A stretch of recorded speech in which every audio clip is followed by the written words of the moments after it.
Hello children, 11th chemistry हम पहली unit study कर रहे थे some basic concepts of chemistry. उसमें आज हम डिस्कस करेंगे कि जैसे जैसे केमिस्ट्री प्रोग्रेस करती है तो कौन सी प्रॉब्लम सामने आती हैं।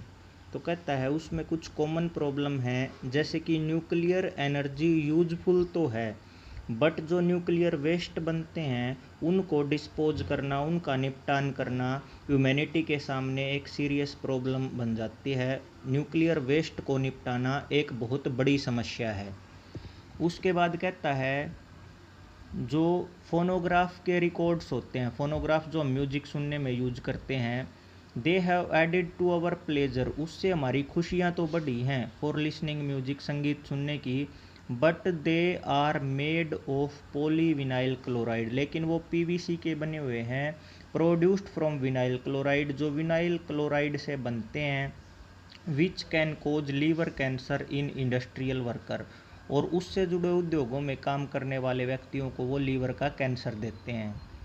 Antibiotics have eliminated infectious disease, जो एंटीबायोटिक्स हैं उन्होंने संक्रामक रोगों को ख़त्म कर दिया है, but their over use is very harmful, लेकिन वो ज़रूरत से ज़्यादा खा लिए जाएँ तो वो बहुत ज़्यादा नुकसान कर सकते हैं। Insecticides have increase the food supply but they do a lot of harm to birds, fishes and useful insect, जो कीटनाशक दवाएं हैं उन्होंने फूड सप्लाई तो बढ़ा दी, लेकिन उनसे मछलियों को, पक्षियों को और जो लाभदायक कीट पतंगे हैं खेती के लिए उनको बहुत ज़्यादा नुकसान होता है। Use of polythene bags is posing a serious threat to sewerage system, हम जो पॉलीथीन बैग यूज करते हैं उनकी वजह से सीवेज सिस्टम का दम घुट जाता है, वो उसके सामने एक बहुत बड़ी समस्या है। Chemistry has given drugs like LSD, cocaine, brown sugar etcetera which are providing a curse to the society, chemistry ने बहुत सारी नशीली दवाएं दी हैं, LSD, कोकीन, ब्राउन शुगर वगैरह, वो इस समाज के लिए एक अभिशाप का काम करती हैं। अभी हमने केमिस्ट्री के बेनिफिट्स भी डिस्कस किए थे लास्ट लेक्चर में, हमने उसके हार्मफुल इफ़ेक्ट भी डिस्कस किए हैं, उसकी प्रोग्रेस में जो प्रॉब्लम्स फेस कर रहे हैं वो भी डिस्कस की हैं। तो अब हम कंक्लूजन की बात करते हैं। तो हम क्या कंक्लूड करते हैं कि chemistry can be regarded as greatest benefactor of humanity, मानवता के लिए बहुत बड़ा वरदान है ये, yet it can prove to be blessing और कर्स, अब वो वरदान बनेगी या अभिशाप बनेगी फॉर ह्यूमैनिटी, मानवता के लिए, ये इस बात पर डिपेंड करता है कि हम उसका यूज कैसे करते हैं और इसके बेनिफिट और जो इसकी प्रॉब्लम्स हैं उनके बीच में बैलेंस कैसे मेंटेन करें, ये हमारा काम है। तो ये हमारे लिए बोन भी है और कर्स भी है, वरदान भी है और अभिशाप भी है, डिपेंड करता है इसके यूज के ऊपर। इसी के साथ बेटा आपका फर्स्ट सेक्शन कंप्लीट होता है।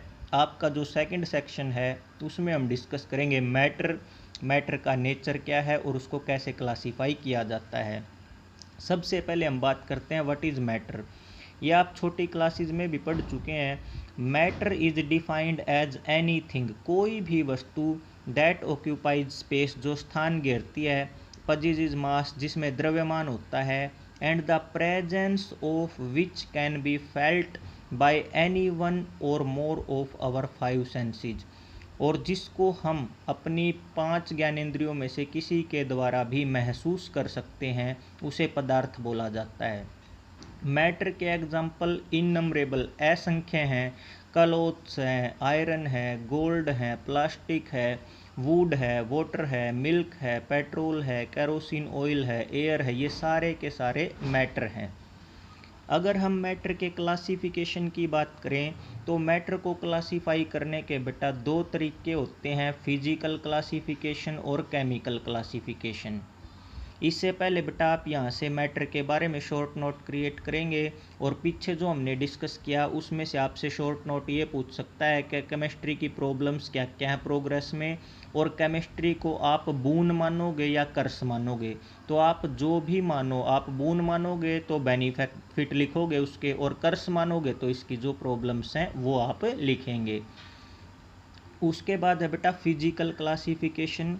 तो कहता है फिजिकल स्टेट के ऊपर अगर हम डिस्कस करें ऑर्डिनरी कंडीशंस में, जैसे टेम्परेचर और प्रेशर को हम कंसीडर करके चलें, तो हम मैटर को 3 भागों में बांट के पढ़ते हैं, सॉलिड्स, लिक्विड्स और गैसेज। ये जो है सॉलिड्स, लिक्विड और गैसेज, ये बेसिकली किस बात में डिफर करती हैं एक दूसरे से? Packing of their constituent particle. Constituent particles होते हैं किसी का निर्माण करने वाले कण। तो सॉलिड, लिक्विड और गैस को बनाने वाले जो कण होते हैं उनकी पैकिंग में अंतर होता है। यहाँ पे आप देख सकते हैं सॉलिड में क्लोजली पैक्ड हैं, लिक्विड में कुछ गैप है, जबकि गैसों में बहुत ज़्यादा गैप होता है। यहाँ से हम क्या करेंगे, हमने जो ये मैटर की तीनों स्टेट डिस्कस की हैं उनको हम डिफाइन करेंगे। सबसे पहले कहता है किसी भी सब्सटेंस को हम सॉलिड कब बोलें? अगर उसका वॉल्यूम डेफिनेट है, उसकी शेप डेफिनेट है। मीन्स कोई भी पदार्थ जिसकी डेफिनेट शेप और वॉल्यूम हो उसको हम क्या बोलते हैं? उसको सॉलिड बोलते हैं। जैसे शुगर है, आयरन है, गोल्ड है, वुड है, ये सारे सॉलिड के एग्जाम्पल हैं। तो यहाँ से आप सबसे पहले तो लिखेंगे मैटर को 2 तरीके से क्लासीफाई किया जाता है, फिजिकली और केमिकली। फिर फिजिकल के पार्ट्स लिखेंगे, फिर सबसे पहले आप सॉलिड की डेफिनेशन लिखेंगे। उसके बाद बात करते हैं लिक्विड की। लिक्विड में क्या होता है? वॉल्यूम डेफिनेट होता है बेटा, लेकिन शेप डेफिनेट नहीं होती। अब आपको पता है दूध को आप बाल्टी में रख लो, गिलास में रख लो, अगर वो 500 ml है तो वो 500 ml ही रहेगा, लेकिन जिस बर्तन में हम उसको डालेंगे वो लिक्विड उसी बर्तन की शेप ले लेता है। ये बोलता भी है यहाँ पे, they take up the shape of the vessel in which they are put. वो उसी बर्तन की शेप में आ जाते हैं जिस बर्तन में उनको रखा जाता है, जैसे water, milk, oil, mercury, alcohol. तो यहाँ से बेटा आप लिक्विड की डेफिनेशन मेंशन करेंगे। अब हम आखिरी स्टेट की बात करते हैं। बेसिकली किसी भी सब्सटेंस को हम गैसियस स्टेट में कब बोलें? ना तो उसका डेफिनेट वॉल्यूम हो और ना ही उसकी डेफिनेट शेप हो। क्यों? क्योंकि जिस बर्तन में उनको रखा जाता है वो उसको पूरी तरह से भर देती हैं, जैसे hydrogen, oxygen, carbon dioxide, air वगैरह, ये गैसेज के एग्जाम्पल हैं। और ना डेफिनेट वॉल्यूम और ना ही डेफिनेट शेप, ये गैस की डेफिनेशन है। अब कहता है ये जो 3 स्टेट होती हैं मैटर की, ये तीनों की तीनों इंटर कन्वर्टिबल हैं। इंटर कन्वर्टिबल का मतलब होता है बेटा जिसमें एक दूसरे में चेंज हो सकें, और टेम्परेचर और प्रेशर की कंडीशन चेंज करने से ये एक दूसरे में बदल जाती हैं। आपके पास सॉलिड है बर्फ़, आप गर्म कर दो पानी बन जाएगा, लिक्विड स्टेट है।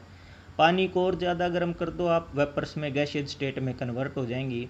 उस गैसियस स्टेट को आप को ठंडा करोगे, आपके पास लिक्विड स्टेट आ गई। लिक्विड स्टेट को फ्रीज में रख दो पानी को, आपके पास वापस से सॉलिड स्टेट की फॉर्म में बर्फ़ आ गई। अब हम बात करते हैं गैस और वेपर में क्या डिफरेंस है। यहाँ से आप लिखेंगे बेटा, ये सारी चीज़ें मेंशन करेंगे, गैसियस स्टेट की डेफिनेशन, उसके एग्जांपल, और ये कैसे इंटर कन्वर्टिबल हैं।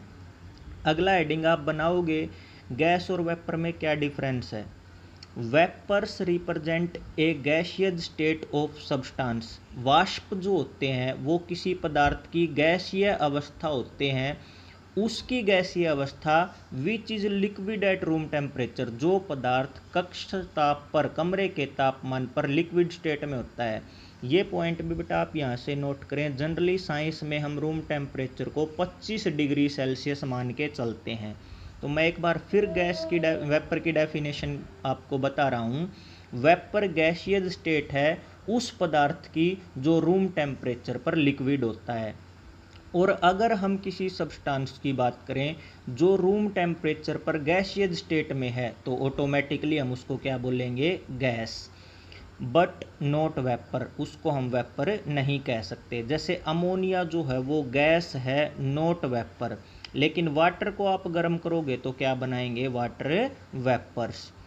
केमिकल क्लासिफिकेशन बेटा हम नेक्स्ट लेक्चर में डिस्कस करेंगे। आज आपको जितना बताया गया है उसके आप नोट्स क्रिएट करें और उसको एक रीडिंग दें। Thank you, have a nice day.